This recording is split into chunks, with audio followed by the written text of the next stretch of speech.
مفتی طارق مسعود کے بیانات کے لیے مفتی صاحب کے آفیشیل چینل مفتی طارق مسعود سپیچز کو سبسکرائب کریں۔ اب وہ اخلاق ہیں کیا جس سے ہم نے اپنے آپ کو آراستہ کرنا ہے، جس کو کہتے ہیں نا با اخلاق آدمی ہے۔ ہم تو با اخلاق کا مطلب وہی لیتے ہیں، ہر وقت بتی سیدھی کھاتا رہے، مسکراتا رہے، غصہ ہی نہ آئے کبھی کسی بات پہ، اس کو تھینک یو کہتا رہے، ہر ایک سے جھک کے ملتا رہے۔ ٹھیک ہے، یہ بھی اچھی بات ہے، لیکن شریعت میں اخلاق کا یہ تصور بولو نہیں۔ بعض دفعہ غصہ کرنا اخلاق کا تقاضا ہے، سخت لہجے سے بات کرنا آپ کے با اخلاق ہونے کی علامت ہے، جھک کے نہ ملنا آپ کے با اخلاق ہونے کی علامت۔ چاپلوسی کرنے والے جھک کے مل رہے ہوتے ہیں۔ تو اسلام میں اخلاق کا تصور یہ ہے کہ آپ کے دل میں لالچ نہ ہو، آپ شہرت کے بھوکے بولو نہ ہو، آپ میں دولت کی ہوس بولو نہ ہو، آپ میں تکبر نہ ہو کہ ہم چما دیگرے نیس، میں ہی ہوں دنیا میں ایک پیدا ہوا جس کو سب پتا ہے، باقی سارے کیا ہیں؟ بے وقوف۔ اپنی رائے کو ہمیشہ سپیریئر سمجھنا کہ میں غلطی نہیں کرتا، میری رائے ہمیشہ کیا ہوتی ہے؟ درست، باقی سب غلط۔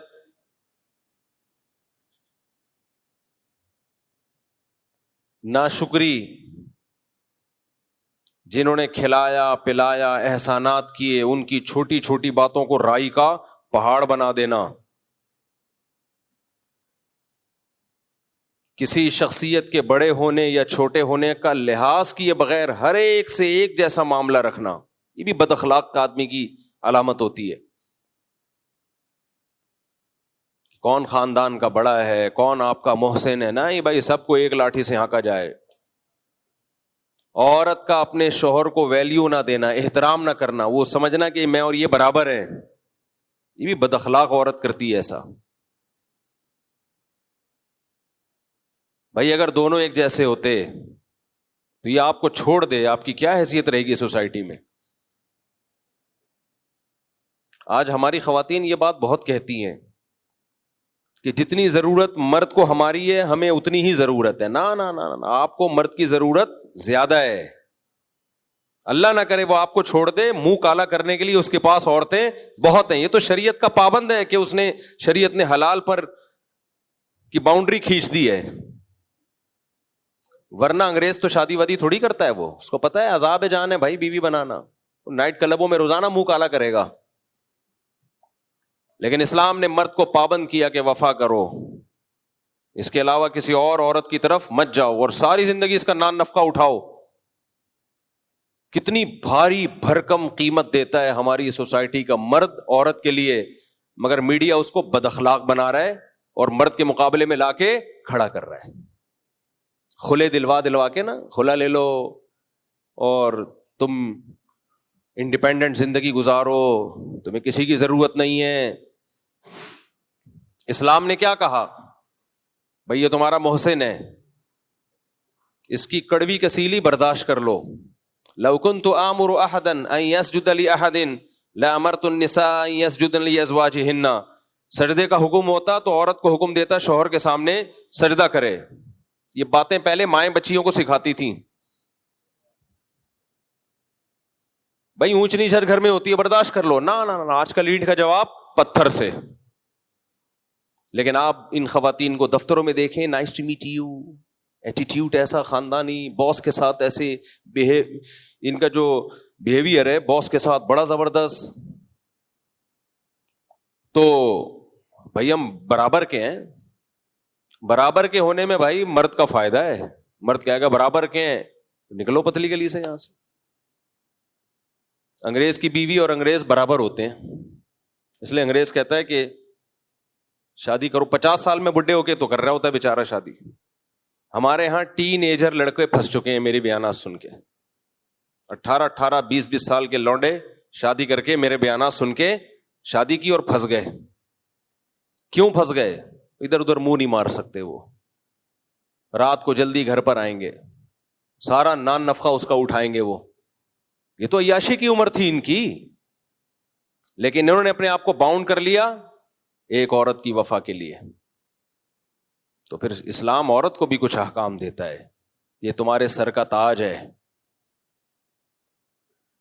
تو اس کو عزت دو, اس کو رسپیکٹ دو. یہ تمہارا بوائے فرینڈ نہیں ہے, یہ گھر کا سربراہ ہے.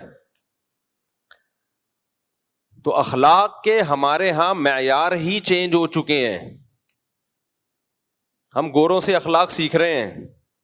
کس سے اخلاق سیکھ رہے ہیں آج کل؟ گوروں سے. تو حسد نہ ہو آپ میں, جیلسی نہ ہو, استغنا ہو, دوسروں کے ٹکڑوں پہ نظر نہ ہو.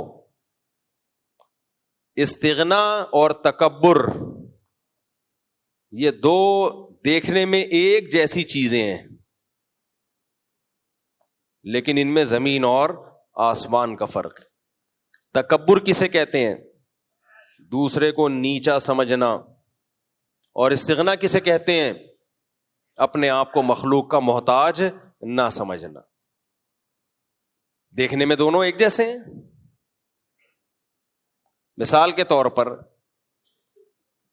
آپ غریب ہیں, مسکین ہیں, کھانے کو روٹی نہیں ہے, آپ کی خودداری یہ کہتی ہے میں کسی کے سامنے ہاتھ نہ پھیلاؤں, میں کسی کے سامنے ہاتھ نہ پھیلاؤں. یہ کیا ہے؟ یہ تکبر ہے یا استغنا ہے؟ بولو نا. یہ استغنا ہے. یہ بری چیز ہے یا اچھی چیز ہے؟ اچھی چیز ہے, یہ پسندیدہ ہے. اس کو خودداری کہتے ہیں, عربی میں استغنا کہتے ہیں. عفت اور پاک دامنی بھی کہتے ہیں کہ اپنے دامن کو داغدار ہونے سے بچا رہا ہے. لیکن یہی معاملہ اگر باپ کے ساتھ ہو, آپ کو روٹی نہیں مل رہی, باپ نے کہا چل یہ لے پیسے لے, 2 روٹی جا کے لے آ. آپ کہہ رہے ہو ہم کسی کے ٹکڑوں پہ پلنے والے بولو نہیں ہیں. وہی ماں کہہ رہی ہے یہ لے پیسے لے کچھ کھا لے جا کے, ہم کسی کے محتاج نہیں ہیں, انڈیپینڈنٹ ہیں, ہم کسی کے ٹکڑوں پہ نہیں پلتے. اب یہ استغنا ہے, تکبر ہے؟ یہ تکبر ہے. اس کو کہا جائے گا غیرت لیس آدمی. اب گالی کو انگلش میں کر لو نا تو مہذب ہو جاتی ہے. غیرت لیس آدمی, تو ساری زندگی باپ کے ٹکڑوں پہ ہی پلا ہے. ساری زندگی کس کے ٹکڑوں پہ پلا ہے؟ باپ اور ماں کے ٹکڑوں پہ پلا ہے. تو آج سینہ چوڑا کر کے کہہ رہے ہیں ہم کسی کے محتاج نہیں ہے. تو محتاج ہے باپ کا بھی اور ماں کا بھی. تو یہ استغنا کسی اور کے سامنے جا کے دکھایا کر, کسی اور کے سامنے جا کے دکھایا کر. آج ہماری جو ینگ جنریشن ہے اس کو استغنا اور تکبر ان دونوں میں فرق ہی ختم ہوتا چلا جا رہا ہے. بڑوں کے سامنے جھکا جاتا ہے بھائی, اپنے جیسوں کے سامنے انسان اپنی ٹانگ اونچی رکھتا ہے, لیکن خودداری ہے. آج کل خواتین بھی اس طرح کے تانے دیتی ہیں شوہر کو, 10 سال اس کی آمدن سے کھا پی کے اس کو نچوڑ دیا. اب پھر اس طرح کے تانے کہ ہم تمہارے ٹکڑوں پہ پلنے والے نہیں ہیں.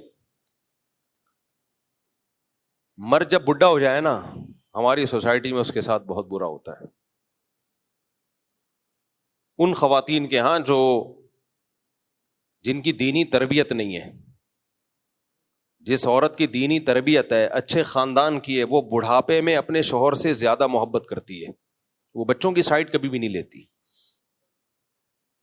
وہ بااخلاق ہوتی ہے. وہ کہتی ہے بھائی میری زندگی میں پہلے یہ آیا ہے, تم بعد میں. تمہیں بھی میں نے جو پالا ہے نا, اس نے شیلٹر دیا تھا تو اچھے طریقے سے پال لیا. یہ شیلٹر نہ دیتا تو دھکے کھاتی میں تمہیں لے کے. لہذا اب اگر کبھی جھگڑا ہوگا تو میں اپنے شوہر کی سائڈ لوں گی, بیٹوں کی سائڈ نہیں لوں گی. ایسی خواتین بھی ہے, عزت دار خاندان سے ان کا تعلق ہے, غیرت مند ہے. لیکن ایسی بھی ہیں کہ نچوڑ لیا اس کو. اب بیٹوں اور بیٹیوں کے ساتھ مل کے اس بڈھے کی ایسی کی تیسی کی ہوئی ہے, وہ بیچارہ سسک سسک کے مر رہا ہے کیونکہ اب وہ کمانے کے قابل بولو نہیں رہا, نچوڑ لیا. اب یہی کہ تمہارے باپ نے مجھے دیا کیا ہے, ساری زندگی ستایا ہے اس نے, ساری زندگی ستایا ہے. تو جب ستانا شروع کیا تھا اس وقت علیحدگی لے لیتی, مجبور تھی میں, ایکچولی مجبور تھی. بچے لے کے کہاں جاتی؟ اس کا مطلب آپ کو اس کی ضرورت تھی نا, آپ کو پتا تھا بچے لے کے کدھر دھکے کھاؤں گی میں, تو اس نے شیلٹر دے دیا نا, تو بڑی بنیادی ضرورت آپ کی پوری کر دی نا. تو جو بہت بڑا فیور آپ نے اس سے لینا تھا وہ فیور لے لیا. اتنا بڑا فیور آپ نے اس سے لے لیا کہ زندگی آپ نے ایک شیلٹر میں ایک بچوں کو پال لیا, بچوں کے باپ کی موجودگی میں. تو اب تو اس کے بھائی اگر کچھ ظلم زیادتی ہوئی تھی, اس کا مطلب اس کے ظلم کا لیول کم تھا, اس کے احسانات کا پلڑا بھاری تھا. تو جب اس وقت برداشت کر لیا اس لیے کہ ضرورت تھی, اب اس کو ضرورت ہے برداشت کر لو, نہ جب ہمیں ضرورت تھی تو برداشت کریں گے, بڈھے کو ضرورت ہے تو برداشت نہیں کریں گے. جتنا کھل کے بولتا ہوں تو خواتین جو مجھے گالیاں دیتی ہیں نا وہ خواتین ہی جانتی ہیں, جیسے کمنٹس میں گالیاں آتی ہیں نا, لیکن میں بڈھوں کو دیکھ رہا ہوں بھائی, ہم اسی سوسائٹی میں بڑے ہوئے. ہاں غیرت مند خواتین غیرت مند ہوتی ہیں, ایسی بھی ہیں. ہمارے حضرت فرمایا کرتے تھے میاں بیوی میں اصل محبت شروع ہی بڑھاپے میں ہوتی ہے. بعض دفعہ یوٹیوب پہ انسٹاگرام پہ کلپ آ رہے ہوتے ہیں, بڈھا بڈھی ایک دوسرے کو کھلا رہے ہیں, ایسا اچھا لگتا ہے, بڑا اچھا لگتا ہے دیکھ کے.